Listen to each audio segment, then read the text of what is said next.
Hello, hello, ladies and gentlemen. This is your girl Mitzi, and this is Mitzi. Let's think about it. Today we are thinking about surrendering your pain, ladies and gentlemen. That is the thinker. So thankfully, I have Alicia here who's going to be helping us think about this in a whole new way. So thank you so much, Alicia, for coming onto my show, sharing your time and your perspective with me. You could be anywhere in the world, but you're with me, so I truly appreciate this. So let's dive right in. When you hear the word surrendering your pain, what does that make you think about? I would say getting out of resistance and no longer thinking like something's wrong and has to be fixed and softening and like really feeling what you're feeling. Like that's what I would call surrendering. I know people get really confused, like, how do I surrender? Like, I understand that's going to help me, but like, I find it really hard. And it did take me a while in my journey of healing from depression for me to actually surrender. Like I had to max out on everything else first and realize that like that doesn't work. And it got to a point where I was actually like exhausted and just thought that nothing would work. And that's what kind of had me surrender. And it actually felt like giving up, if I'm being completely honest. But giving up and surrendering are two different things. But that's like just what it felt like for me to stop like trying so hard to fix myself.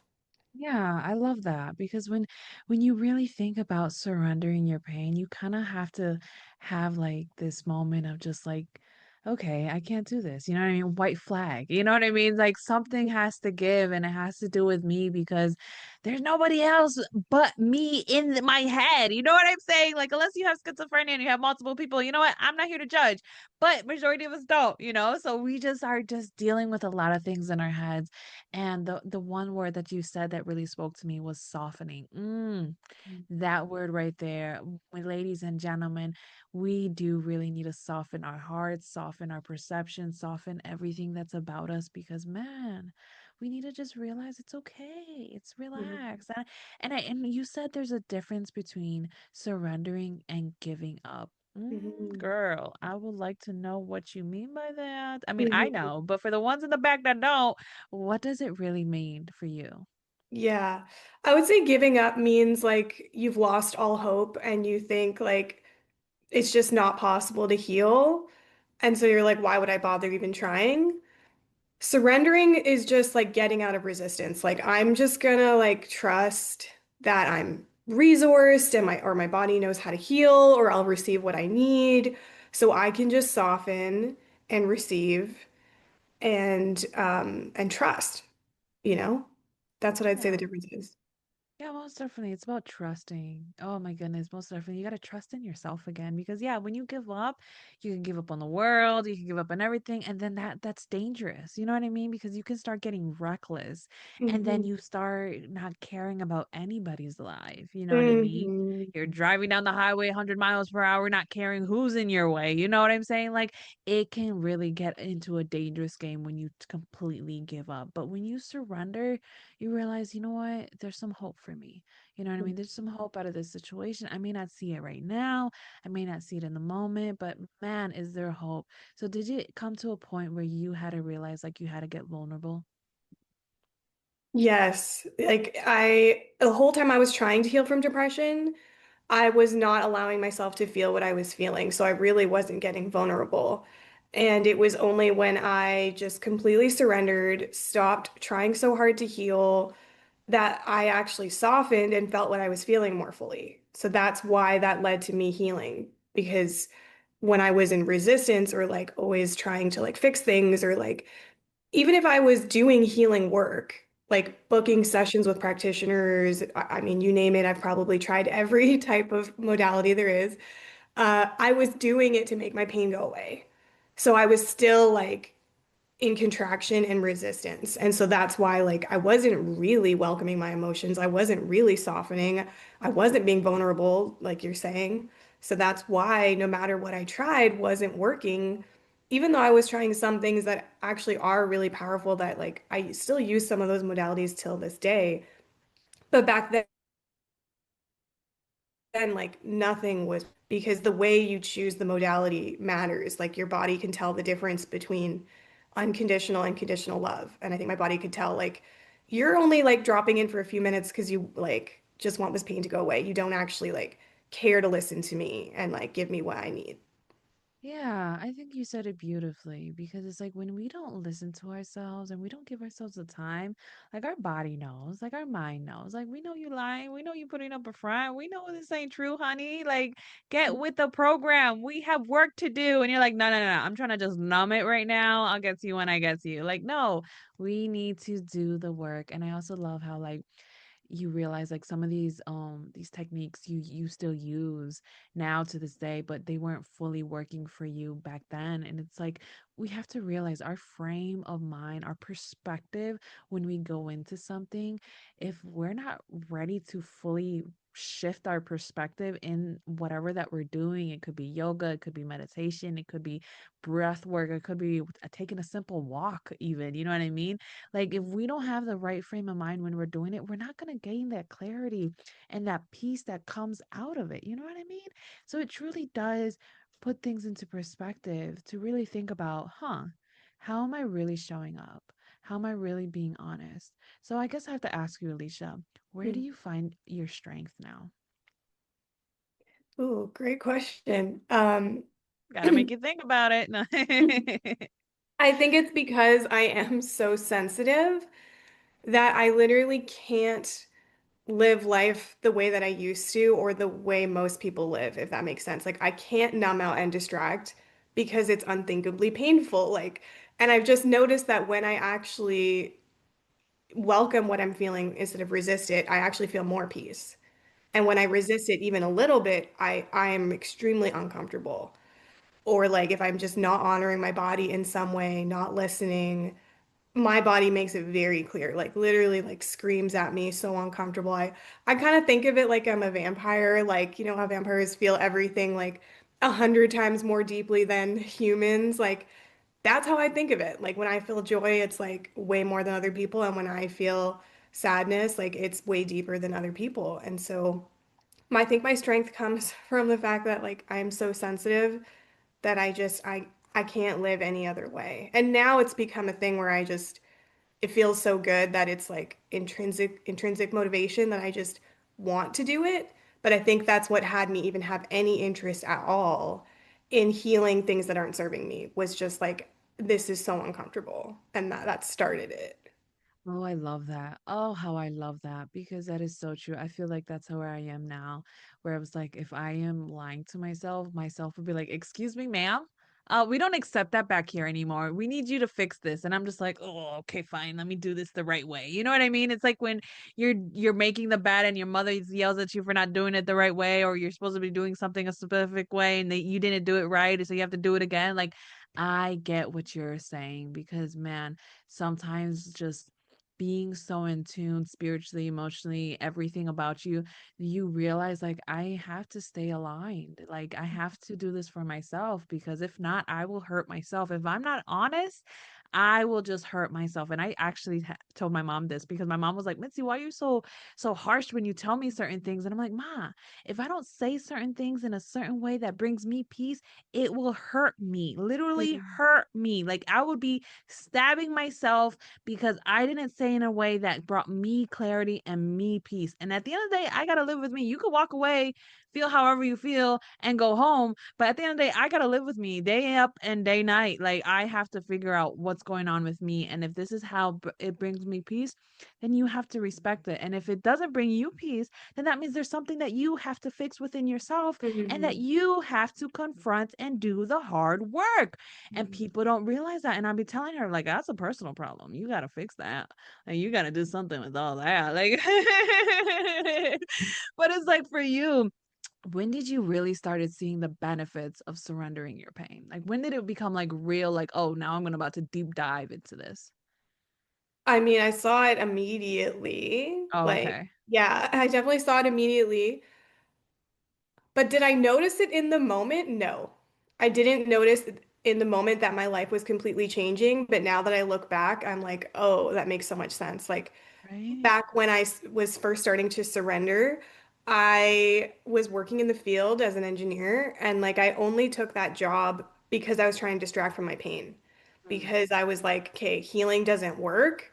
So I just have to distract. So then I just took this job where you work 12 to 16 hours a day in the field and you're like living in a camp with people. Like I was like, I don't want to be alone with my feelings. So that's the only reason I took this job. Like it wasn't a inspired action that I was meant to do. It was like just do this to distract, right? And so I was never meant to be there. And while I was there, that's when I, started to surrender and like stop trying so hard to heal and things like that. And so then right away, my life started changing. Like I was pulled out of that job, brought back to the office, like without me having to do anything. And in the moment, I thought like I did something wrong. I'm like, why don't you guys want me here? Like I'm a great employee, you know? And then after I realized, oh, like I'm not aligned with this job. And the more that I heal, the more I'm not aligned with this job. And so that's why it just got taken away from me. And then I got moved into a position that was more aligned and like right away started feeling more lightness and joy and like everything started changing right away. I just didn't realize it at the time. Like I was so like, oh, this is wrong. Like, Yeah. yeah. Yeah, I love that because some people don't realize like sometimes the life can just shift in a way where we feel like, oh my goodness, why like we can feel attacked, we can feel hurt, we feel vulnerable in a manner where we feel exposed, like how dare you or how dare they, you know what I mean? But in Mhm. reality, we don't realize like maybe this is protection, you know, maybe this is just guidance, maybe this is just a nudge because you were too far to the edge, you know what I mean? Like we Mhm. never know, but when we allow ourselves to like heal and continue healing and just continue walking like hey, maybe I don't know it today but I'm going to continue forward. When you take that second to look back you realize you have that moment of reflection like realizing like wow, maybe I was not meant to be in that position, maybe I needed to actually confront things. And that is something beautiful that a lot of people really don't acknowledge. So it's like if somebody's listening and they just want to know how to necessarily start surrendering their pain, Mhm. what advice would you give them? Mhm. I would say bring more awareness to what you're feeling and experiencing instead of less. So every time you're triggered, like where do you feel it in your body? You could even rate it on a scale of 1 to 10, like anything that will get you to bring more awareness. And sometimes all I do is just notice where I feel it in my body. Like I normally feel everything in my stomach, but depending on the emotion, like if it's grief or something, you might feel it in your heart.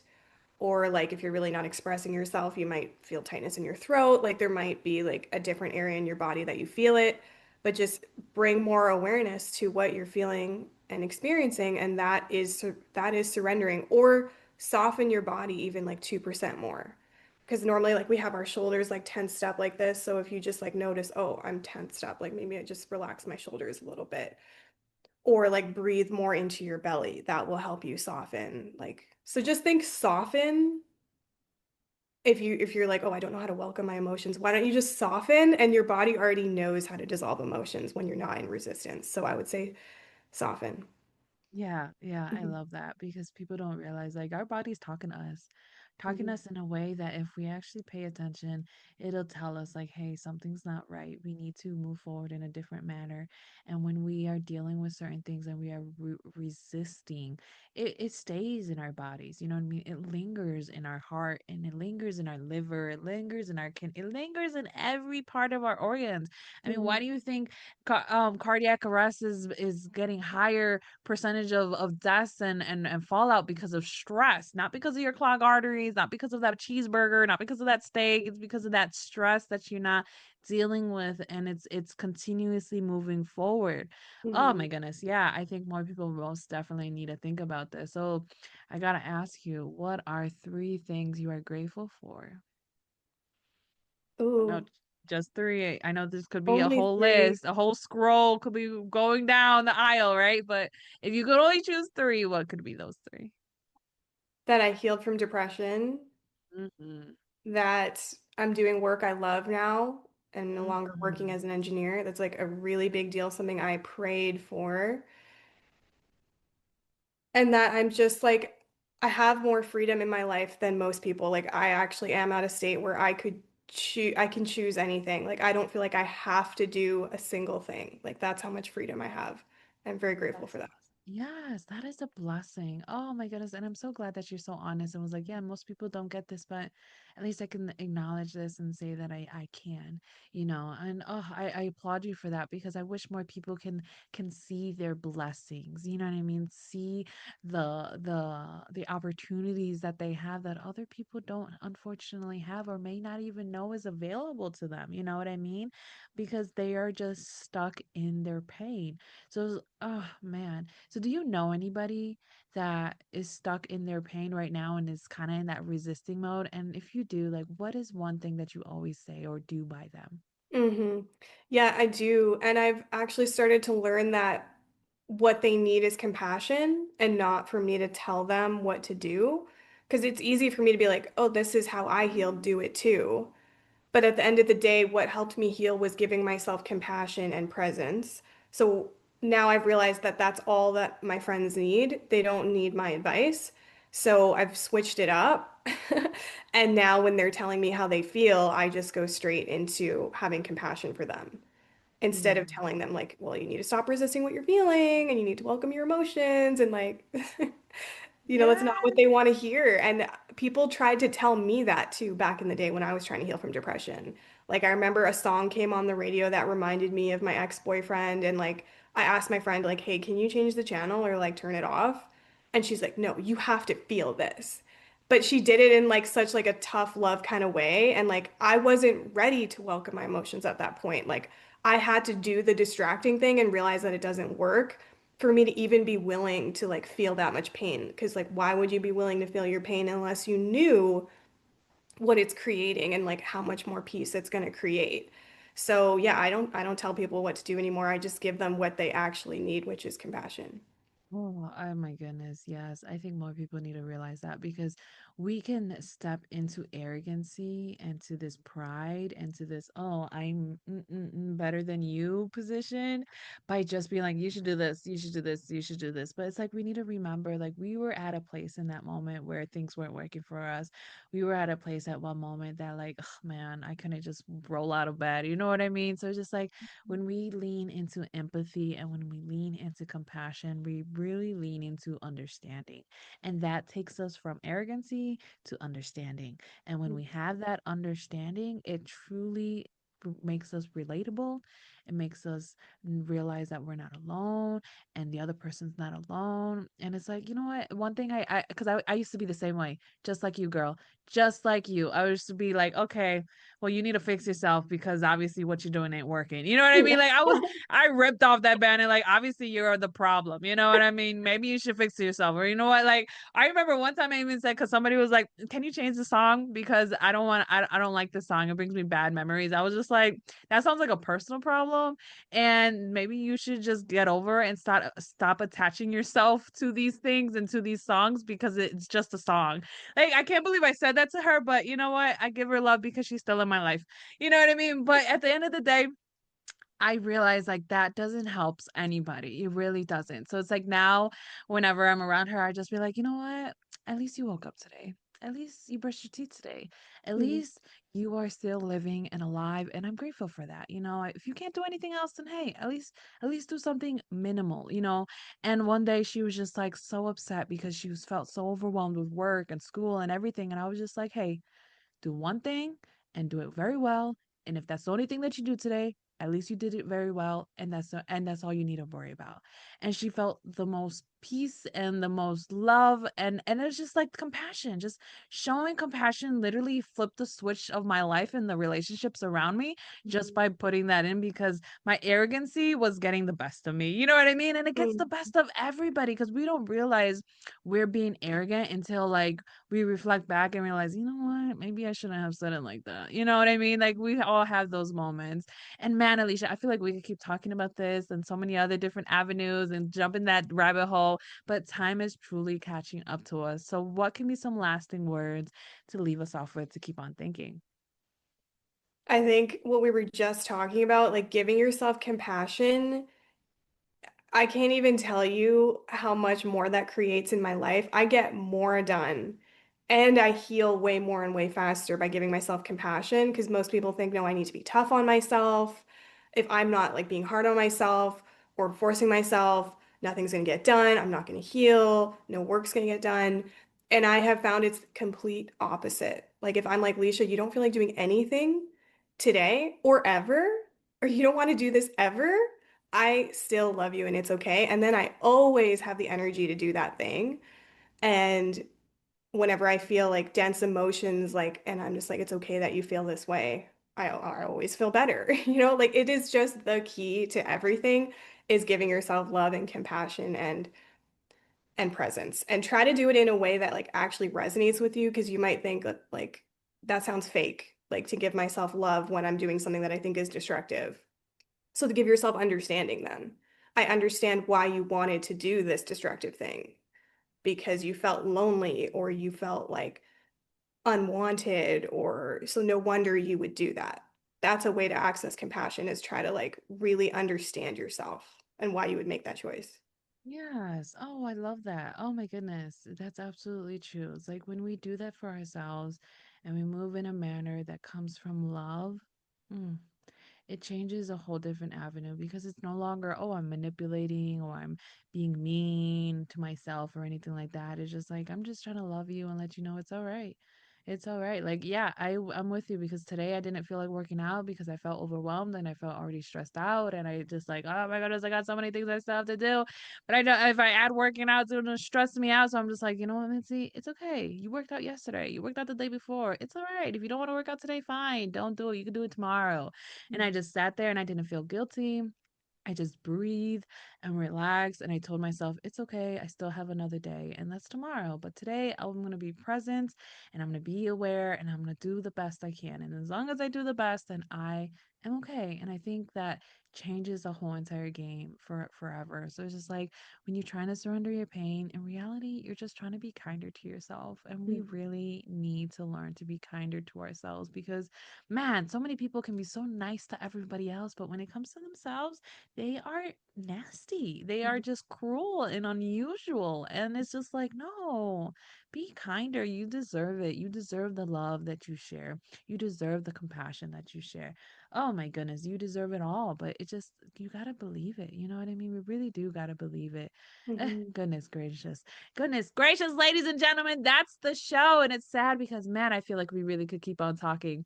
But, Mhm. ladies and gentlemen, if you want to know more about Alisha, because how could you not?